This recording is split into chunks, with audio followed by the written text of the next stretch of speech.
เมื่อยบ่เมื่อยอยู่บ่โดยดี130 3 เรือนพอแล้วจังลูกย่างเด้อโดยบ่ได้ไปตามโทษใจเจ็บอยู่บ่จะบ่เด้อ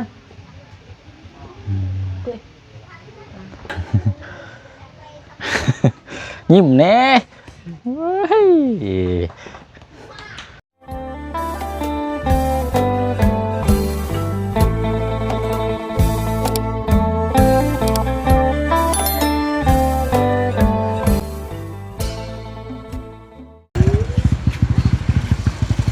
มีเครื่องไม้เลยอ๋อโหนี่ไรนะคือมักแห้งเนาะหมวกนี่เนาะอ๋อโธ่เดี๋ยวเราใส่ก็คือได้เห็นเนาะเบิ่งมึงเย็นเนาะจนเหี่ยวอากาศเย็นป้าโธ่เอาหากระเดินทางมาฮอดน้อยปั้นเนาะ4 โมงแรงเป็นยังไงเว้ยทางในโอ้ยโดยเอาสบายดีเนาะพี่น้องเอ้ยเอาจังน้อยจังขึ้นไปเด้อนั่งดินอยู่ก่อนก็ได้อันน่ะโอ้ยเอาน้ำยังก็ได้มาให้เราเลยปั่นเขาสิจ่ายเราเอาน้ำยังประตูกินน้ำยังเขาสิเลี้ยงหรอกเอาน้ำยังฮะเก่าเอามารถน่ะได้ขวดได้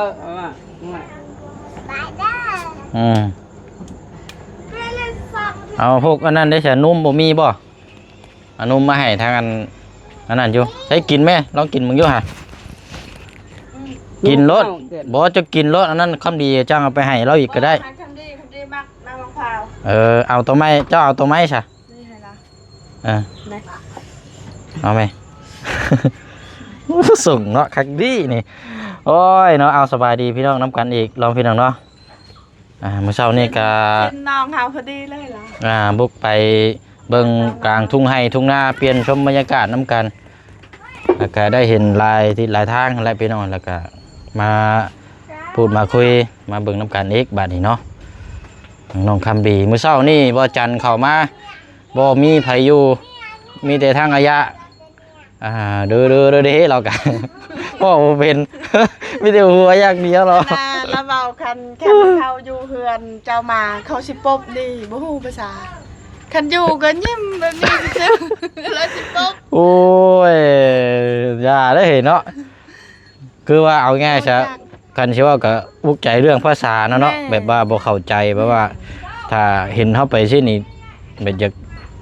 เวลาเขาสนทนานี่มันอยากว่ายากเนาะแม่นบ่ฮู้เลยบ่เข้าใจแบบเข้าใจแบบยากเนาะฮู้หน่อยแน่คันสิเว้านี่บอกเลยแม่นแหละคันสิตอบเจ้านี่บอกเลยมีแต่ยิ้มอย่างเดียวเนาะเอายิ้มก็ยิ้มเนาะใครกลัวบ่ยิ้มอยู่กินแม่เอ้ยกินแม่จ้าเปิดรถให้เรากินได้เรายังคนบ่ค่อยว่าค่อยปากครับกินคักแท้นี่เนาะก็โตเสร็จคักอีดีเรื่องมาก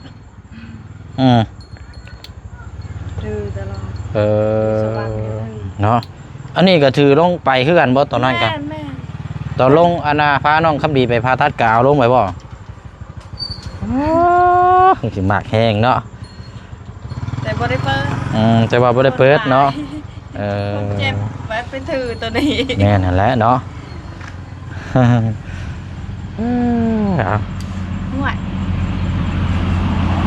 กินเนาะพอสิไปเยี่ยมยามทั้งเบ้าตะโลกะไปซ่องมาแล้วกินอีกไปรถอยู่แต่เมียเราพี่น้องก็ได้บ่ได้พูดคุยน้ำกันเพราะว่าวัตโลเราไปสวนน้องชายแล้วว่าสิไปพูดคุยเราเรื่องอันไปเฮ็ดเวียกทั้งเพื่อนน้องป๊อปมาแล้วเพราะว่าจะได้ช่างเพิ่นสิเอาเราไปเฮ็ดเวียกอยู่หั่นนะฝันดีบ่ประตูเมื่อคืนนี่โจรยาละเปาเบิ่นเปาบ่ได้พันยาเฮาค่ะพันเห็นพญานาคฮะพันเห็นพญานาคพันเห็นพญานาค พี่ปั้นบ่ คอย เออว่า ขาดเกินนี่ จังว่าแท้นี่เนาะบ่ฟันหยังเลยทางบ่เสียงนี่นอนตั้งแต่9 โมง 10 โมงผู้ปวดกระตนกระโตเรียบร้อยเลยอันนี่อยู่ในกินได้เฉยปั้นเพิ่นเจ้าบ่ได้มีหยังบ่อันมากแล้วเฮาสิจ่ายเอาเมื่อฝากแล้ว มี เป็นพวกไข่ได้ใช่มีบ่ มีไข่ดิบ เอาไข่มาจักแตะหนึงก็ได้อ่ะเดี๋ยวสินั่นแหละพอได้มื้อขั่วกินเด้อเอ้ยเด้อ เนี่ยนั่ง ข้าว นั่งเอ้ย ใช่น่ะคือบ่กินน่ะนะกินแม่ นั่งจูเจ้า คุ้มให้เมียกินแน่ประตูห่วย กินยากแท้เนาะ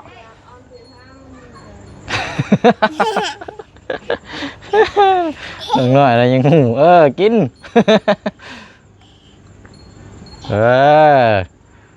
หมวกนี่หมวกเวียดอันนี้เนาะใส่ก็คืออยู่แล้วเจ้าก็เนาะสีดำนิกกี้ยังดีเด้นี่พี่น้องปู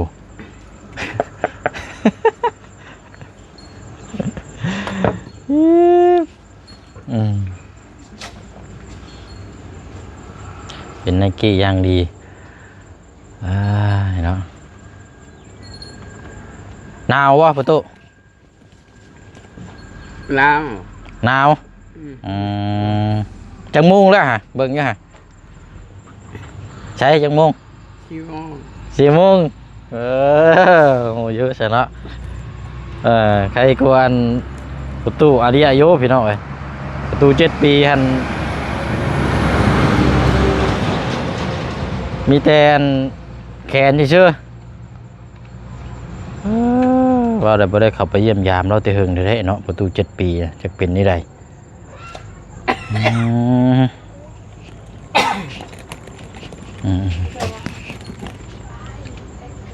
เป็นใครกันยังนะ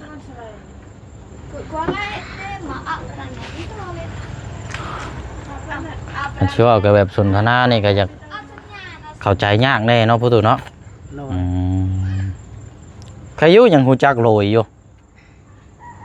ขึ้นหูจักนั่นพอแห้งแล้วข่อยยุ่งแล้วเรายังเว้าโดยได้อยู่ธรรมดาอยู่คันว่ามาด้วยครับว่าภาษาลาวจะเข้าใจด้วยอยู่ดอกเนาะ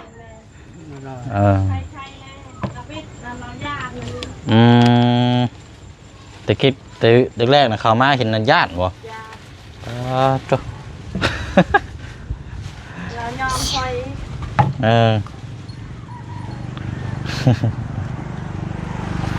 จับไปแบบนี้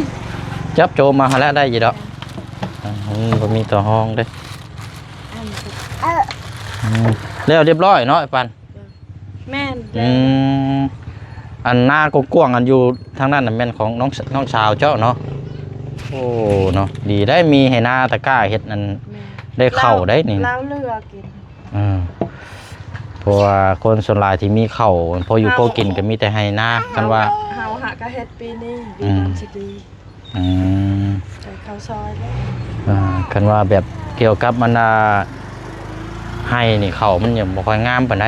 แต่ให้หน้านี่น้ำมันอังนี่เข้าก็งามได้หลาย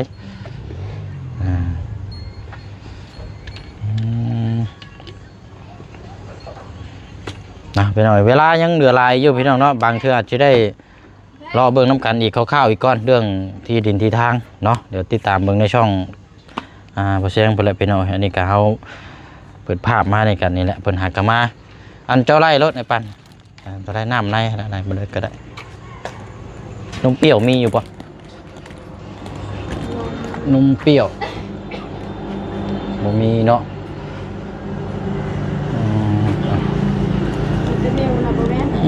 น้ำมะพร้าวนี่ก็ได้ได้แล้วเด้อไปรวมน้ำมะพร้าว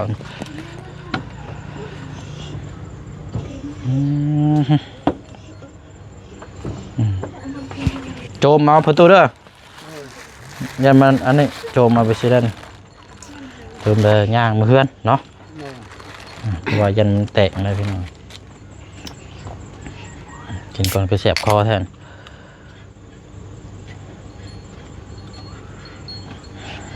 นั่นแหละตัวนี้นำเด้อได้ตัวนี้นำ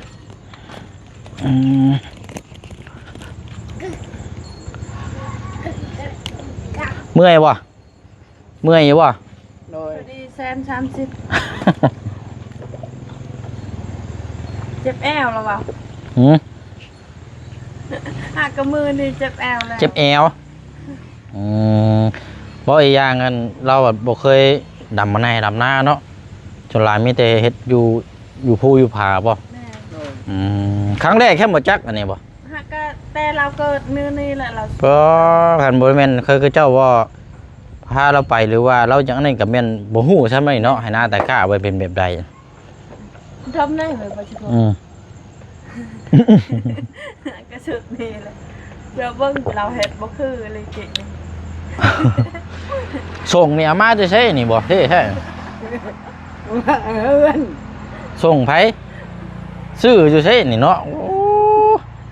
ช่วยเอื้อนยังบ่าว คักดีนี่ ว่าไอ้เรา เออ ดังเอา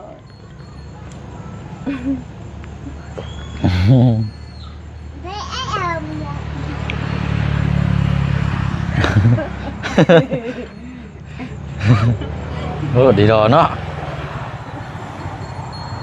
คักเด้ปามนึงเลยก็เลยมองกับองค์ที่ชามองค์ที่ชามช่วยโบไปเอาเรา พอได้หัวเนาะกันสิว่าก็แล้วกัน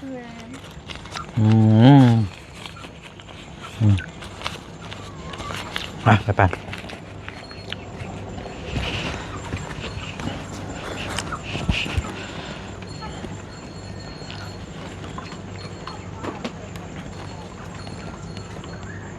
โอเคไปบัดนี้เดี๋ยวอันน่ะปั้นเฮ็ดธุระนี่จักเล็กจักน้อยจักย่างขึ้นไปพุ่นก็ได้เด้อยันว่าเจ้ามีเวียกยันว่านี่จักน้อยกันก็ได้จังตามขึ้นไป บ่ลูกเราอยู่ อ๋อว่างนะบ่ ได้ลูก เลย ว่า ป้าชาเนาะเดียวพุ่นละคือเก่าเนาะไปเยี่ยมยามทั้งน้องคำดีก่อนเพราะว่า ได้ ตอนแรกเขายังบ่ทันได้อันนี้เป็นยังไงเจอเศร้ายังบ่ได้มา ไม่อาจจะเอาน้องนะล่ะ แม่ ปะเยอะ ไปป้ามันยังได้ยังมาน่ะ ตัวสิค่ะ หัวเชียงไข่โอ้คักแล้วนี่มาปลูกเด้อ อันนั้นเรายังบ่ทันได้ดินปลูกเพื่อนเฮา แม่วันได้บ่ยเละแม่เจ้า ปลูก เละ ใส่กระถางก้อนก็ได้ ตู้ไงไอ้ จักได้คือกันบ่มีดินปลูกก็จักได้ เราใส่กระถางเอาจังกะมีกระถางเก่านะปลูกคุดขี้ดินใช่กระถางเก่าได้ เจอก็ได้แอนมาแอนล่ะไปอุ้ยโรงงานก็กินละ แบบว่าว่าวคอยเราแบบบ่ได้ยินเนาะ แม่นอาม่าเมทักอาลงonไปเปลี่ยนให้นะนั่งเราก็จู้ก่อนเจอตั้งแต่อาลง พอดีเลยเสียเนาะ ไปเฮือนลาว ไปหากระมาแต่ลำหน้าไม่ใช่อันเอาขนมนี่เอาไปกินดิไปละทั้งแพทย์มาล้างแผลน้องคำดีพี่น้องเนาะดีละ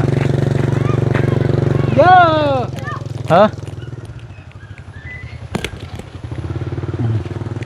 ปะใจรถ เบิ่งเด้อรถได้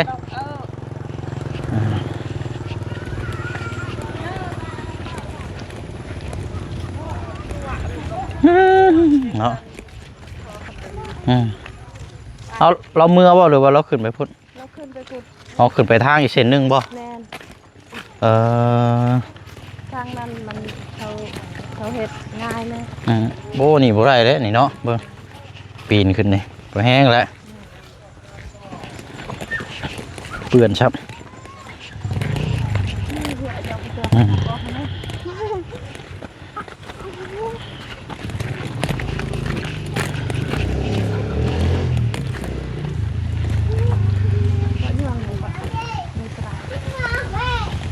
มัน ตอนนี้เฮาก็รุ่นชมเรื่องที่ดินที่ทางพี่น้องเอ้ย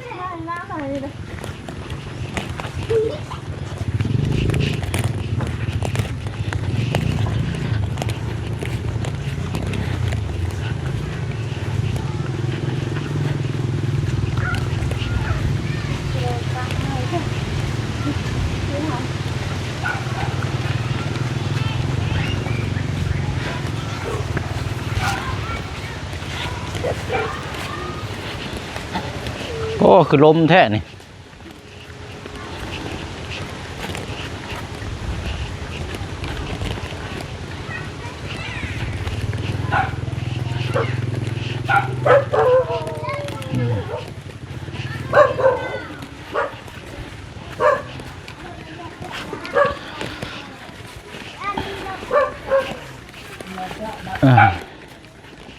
ไผนะลูกสาวเพิ่นบ่นะเกือบก็คือบ่ใส่แท้ แลกกาใหม่ทัน ฮะไปคือบ่ใส่ฮอดเกือบ เจาะกลาง อืม เนี่ยดูเด็กเก่งไปให้ดูเขาจะชอบที่ตัดดอกมากันแต่ว่าเดิน อืม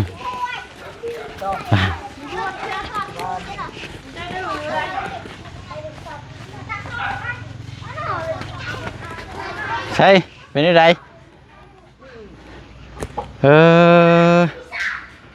มันเป็นลูกนั่งอีกแล้วบ่ลูกยืนอีกบ่ได้ได้บาดนี่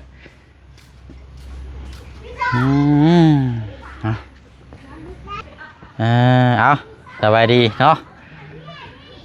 มื้อเช้านี่ว่าจันทร์เข้ามาบ่เข้ามาบัดลามบัดแปรบัดบ่อยู่ซ้ำบัดนี้เนาะอยากย่างนี่แหละพี่น้อยอดเอาก้อนเด้ออดเอาก้อนบ่ให้เผาลุกย่างเพราะว่าเดี๋ยวมันสีนั่นพี่น้อยไป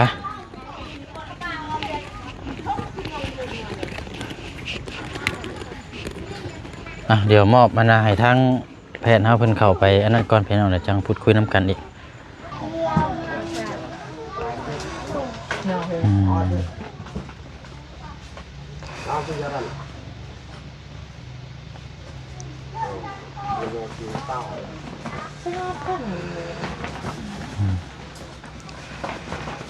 ไม่ปะเนี่ยมันนั่นพัดไม่บ่เป็นเพื่อนมันกดแล้วมันเฮ็ดเองมันเละมันลด ตัวนี้แหละ3 เรือนพอแล้วจังลูกย่างเด้อโดยบ่ได้ไปตามโดยใจ บ่ได้บาทนี่เนาะโดยชื่อบ่ได้แล้วโดยต้องเฮ็ดน้ำได้ให้ได้ทำก็ตัวมันไม่กูได้กะหม้อก็ตกเราแพเนาะ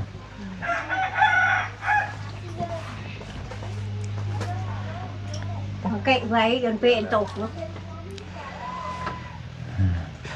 เดือนปลาย2 เดือนปลายพอละจังนั้นเต็มที่กับร่างกายกัน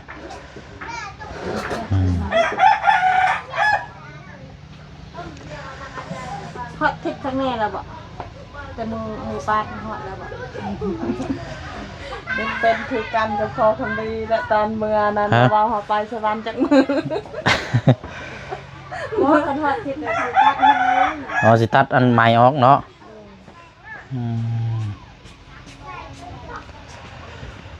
ก็เข้าห้องผ่าตัดมือตัดในมือเพราะว่าเราเดินทางมาวันอังคารวันพฤหัสเนาะวันพฤหัสผ่าตัดมื้อนี้ก็วันศุกร์อาทิตย์นึงละจันทร์ค่ะอาทิตย์นึงพอดีเราฮอดเฮือนแล้วเราทำเมียเราไปจักอาทิตย์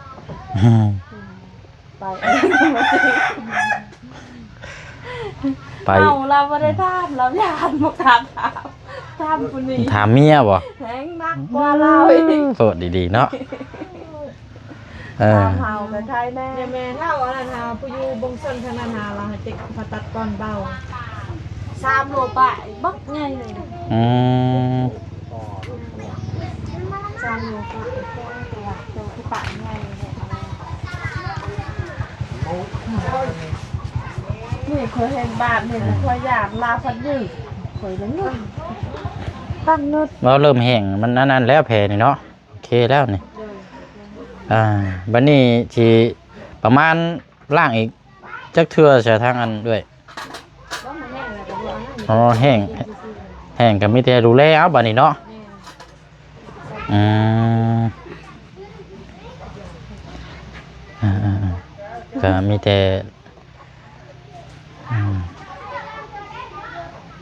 เสียเอาไม้ออกให้พี่น้อง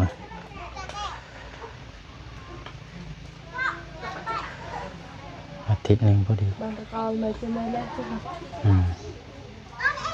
เจ็บอยู่บ่ จะบ้าเอาเด้อเด็ก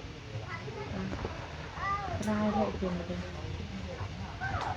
บาดเนี่ย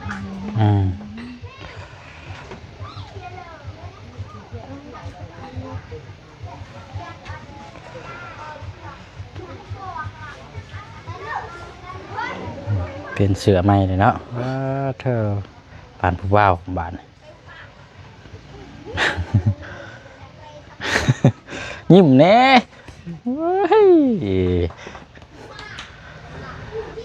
อันจูไพ่หนึ่งเข่าบ่นั่นน่ะ แมน โอ้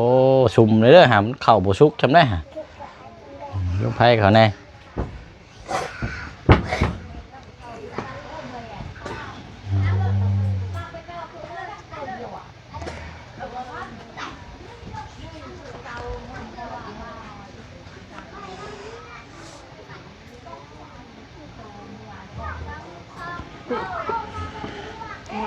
ได้บัก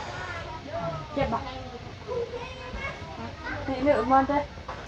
บ่ได้เจ็บบ่เจ็บแต่ตอนดึงออกหั่นแหละเนาะ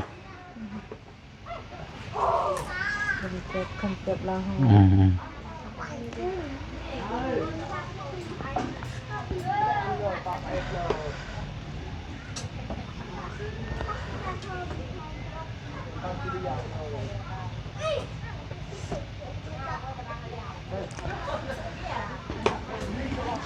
โอเคละพี่น้องเดี๋ยว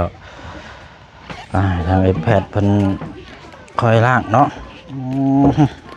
เดี๋ยวจังกลับเข้ามาเบิ่งน้ำกันดิยังบ่ทันได้กลับดอกพี่น้องเอ้ยโอ้แสบตาโอ้